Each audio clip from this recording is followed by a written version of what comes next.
उसी में सबको सलाम सलाम पाकिस्तान में। हाँ को मेज़बान साजिद गौहरी, आप देख रहे हैं प्रोग्राम करवा साथ साजिद गौहरी के साथ। जी नाज़रीन, जिस तरह आपने कल एक वाकया सोशल मीडिया के ऊपर देखा कि असलम मसीह जो हमारे मसीही भाई जो अनम रोड के ऊपर फैक्ट्री में मुलाजिम थे, सेंट्री वर्कर, कल दोपहर के टाइम उन्होंने एक गटर में सफाई के दौरान उनकी जान चली गई और वो खुदावंद में सो गए। और वो जान जो दम घुटने से गई, क्योंकि कल और ये इन दिनों के अंदर लाहौर के अंदर टेम्परेचर जो है वो 2 से 4 के दरमियान 48 से टेम्परेचर चल रहा है, जब गर्मी शिद्दत से है। और जब ये वाक़या हुआ तो सोशल मीडिया के ऊपर एक बड़ी ही खौफनाक खबर शुरू हुई कि असलम मसीह जो हैं उनको ज़बरदस्ती गटर में जो डाला गया और उनकी जो जान गई, उसमें फैक्ट्री मालिकान का भी बहुत बड़ा हाथ है, जबकि वो कॉन्ट्रैक्ट बेस के ऊपर वो जॉब कर रहे थे। और जब मुझे खबर मिली तो मैंने मुतलका फैमिली से रब्ता किया और उनसे पूछा कि क्या जो असलम भाई जो इस वक्त दुनिया में नहीं हैं, खुदावंद में सो गए हैं और दौरान ड्यूटी उनकी डेथ हुई है। और हमने जब इनसे पूछा तो इन्होंने कहा कि उनकी दौरान ड्यूटी जान गई है, ना कि किसी का दबाव या किसी भी मामलात में फैक्ट्री इन्वॉल्व है। और मैं इस वक्त फैमिली में मौजूद हूँ। हमारे साथ उनकी बीवी और उनकी 5 बच्चियाँ हैं और 7 उनके भाई हैं जो पास्टर भी हैं। और हमारे साथ एडवोकेट अनूप फयाज भी मौजूद हैं। और सबसे पहले मैं इस बात के ऊपर करूँगा कि ये जो मामलात हैं कि दौरान ड्यूटी अगर किसी भी अदारे के अंदर कोई एम्प्लॉय होता है तो वो दौरान ड्यूटी अगर उसकी डेथ हो जाती है तो अदारा उनको अकोमोडेशन करता है और जॉब भी देता है। और जब इस तरह के वाक़यात होते हैं, सेंट्री वर्कर या जो सीवर मैन वासा के अंदर जब जाते हैं तो वहाँ पर भी काफ़ी सारी इस तरह मवात हो जाती हैं दौरान ड्यूटी, क्योंकि सेफ्टी जो मामलात हैं, इंतज़ामात हैं, वो वासा के अंदर भी नहीं है, लेकिन जॉब तो करनी है, मजबूरी है। और हमारे साथ बाजी मौजूद हैं, हम इनसे पूछेंगे।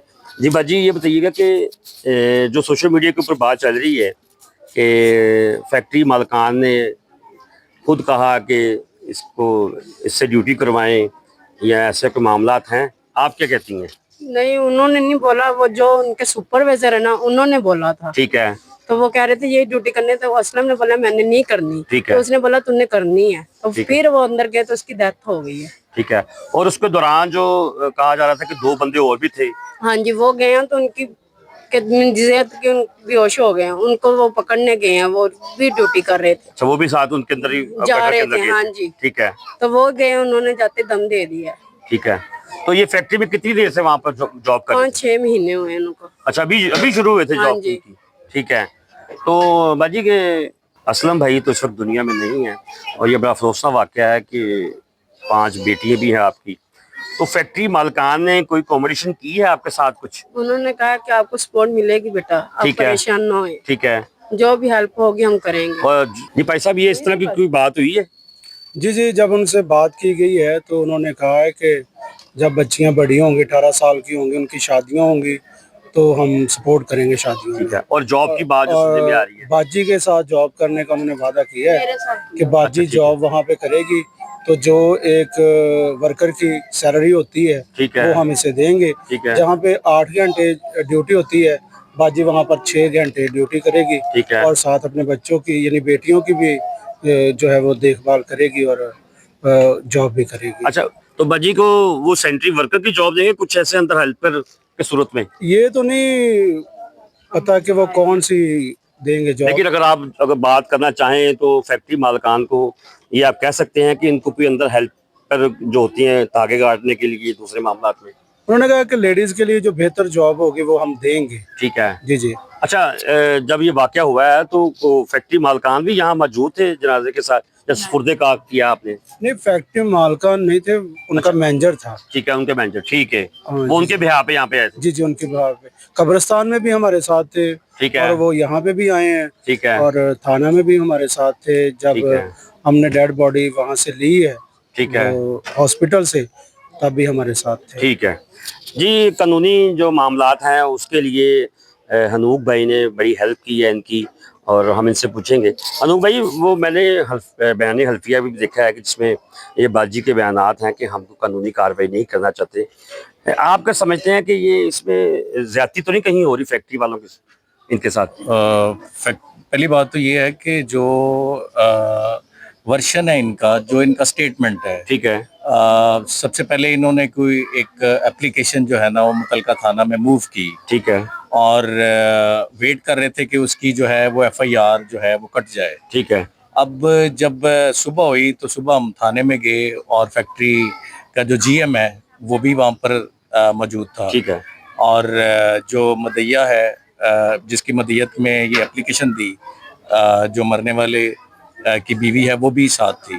ठीक है। अब उन्होंने ये कहा कि जी अगर आपको कंपनसेशन मिल रही है, ठीक है, तो बात यह है कि अगर आप एफआईआर भी कट जाती है तो एफआईआर का मतलब भी यही है कि आपको कुछ कंपनसेट किया जाए। ठीक है। तो अगर आप एफआईआर अगर नहीं कटती तो हम आपको कंपनसेट कर रहे हैं, तो फिर इसका फायदा नहीं है। ठीक है। तो as per the version, as per the statement, जो मतवफ़ी की बीवी है उनसे बात हुई, उन्होंने कहा जी ठीक है, अगर वो हमें कंपनसेट कर रहे हैं तो हम फिर ये रपट ही जो है ना वो दर्ज करवा देते हैं। ठीक है। तो वो रपट दर्ज हो गई, तो फिर उनके साथ जो एग्रीमेंट है, टर्म्स एंड कंडीशन इनकी जो तय होनी है, तो अभी वो पेंडिंग है। ठीक है। अभी वो फैक्ट्री का जो जीएम है उसने कहा है कि हम कोई इनके साथ एग्रीमेंट करेंगे इन फ्यूचर के लिए। ठीक है। और जो कुछ कंपनसेशन है वो भी इनको जो है वो देंगे। नहीं, आपका समझते हैं कानूनी तौर पर ये ठीक है?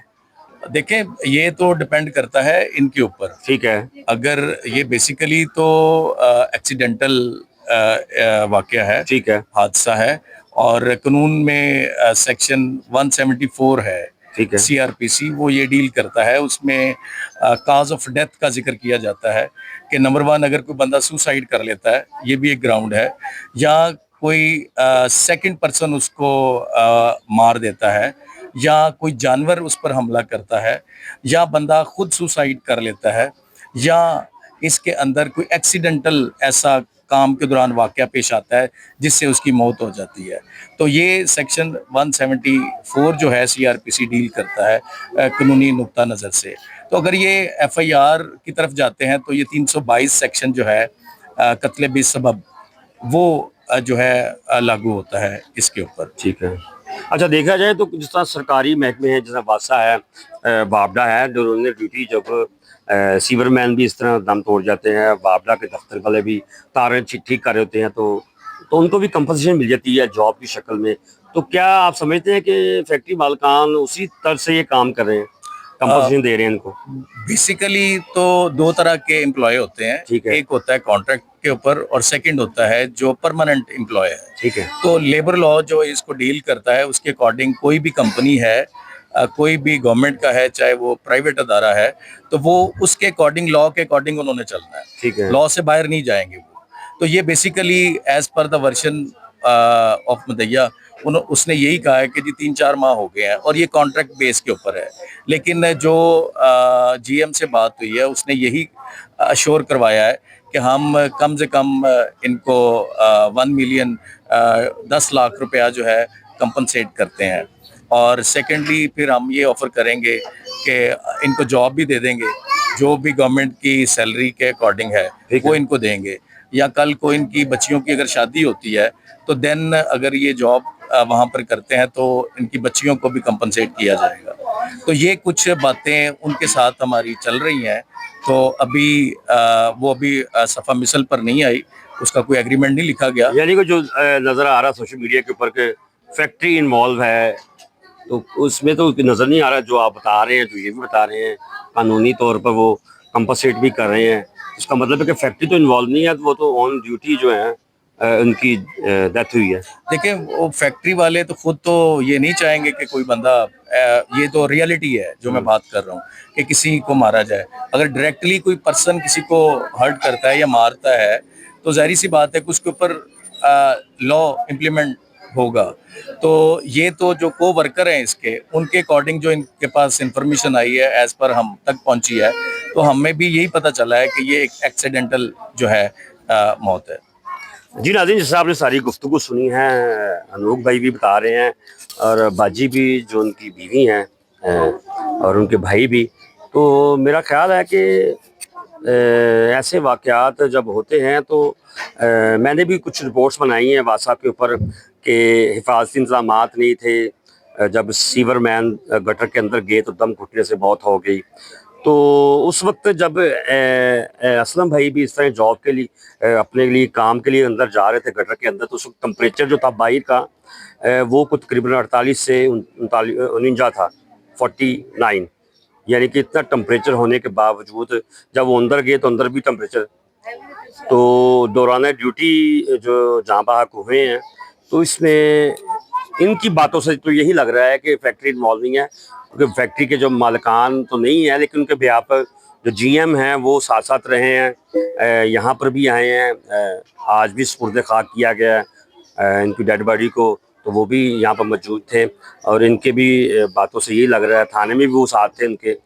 तो हमारा जो ये प्रोग्राम करने का मेरा जो मकसद है वो यही है कि असल में जो हकीकत है वो सामने लाई जाए। जो इस वक्त खबरें चल रही हैं मैंने भी देखी हैं, और मैं जब फैमिली के पास आया तो मैंने उसकी हकीकत जानने की कोशिश की, तो हकीकत ये थी। और बाजी भी इस बात के लिए अफसोसनाक वाक़या है ये, लेकिन जब फैक्ट्री मालिकान ने ये कॉम्बिनेशन का वादा किया है जॉब की शक्ल में, फिर बच्ची जब बड़ी होंगी तो जॉब उनको भी मिलेगी, तो मेरा ख्याल है कि हमारे जो लोग हैं वो ऐसी जो खबरें शेयर करते हैं उनको गुरेज करना चाहिए। असल जो खबर है उसको पहले पता करें, फिर उसके बाद ऐसी खबरों को आगे फैलाएं।